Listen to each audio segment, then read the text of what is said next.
Di malam hari yang cerah seperti biasa nih Udin turun dari pesawat dengan jaringan jahanam ada otak itu, Udin turun di factory. Udin ditemani dua teman nih Tony dan Tono, kedua teman Udin turun di atas factory sedangkan Udin sendirian turun di bawah. Kemudian Udin ngeluting, santai dengan kebodohan nih Udin terjatuh ke bawah. Ada orang. Di sini Udin baku hantam degen bocil sesat ada akhlak. Tanpa disadari anak anjing dari belakang Udin tiba-tiba menembak yang menyebabkan Udin terknockdown bocil anak haram. Kemudian teman Udin Tono dan Tony mencoba memanjat factory dengan cara Tono menginjak Tony. Dan Tony pun berhasil. Kemudian ada anak anjing lewat dan Tono pun menembak nih karena Tono menggunakan fish yang beracun akhirnya anak anjing itu keracunan dan hampir meninggal. Di sisi lain Tony menembak musuh yang keracunan tadi dan akhirnya musuh yang keracunan tadi meninggal dunia sungguh memang tragis.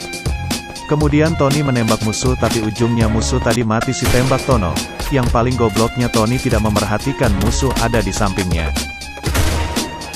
Karena musuh memakai Tono pun terknockdown tetapi gobloknya anak anjing itu tersial karena Tono menggunakan senjata VSS dan racun VSS Tono pun terngiang-ngiang walaupun Tonen sudah terknockdown dan sayang sekali nyawa anak anjing itu menghilang karena racun dari fish Tony. Karena bantuan dari Tony akhirnya Udin pun kembali hidup atau dapat dikatakan game kok mati suri. Kemudian Udin pun langsung kembali ke tempat musuh tadi berperang dan ternyata anak anjing itu masih di situ tanpa perlawanan akhirnya Udin pun kembali mati dan langsung kena memang tragis.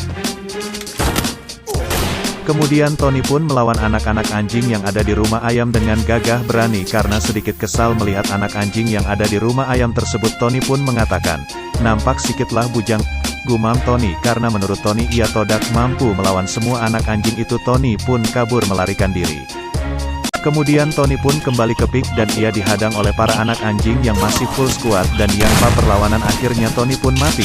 Mungkin cukup sekian dulu video dari saya jangan lupa like, share dan komen dan paling utama jangan lupa subscribe karena subscribe itu mudah sekian terima kasih dah.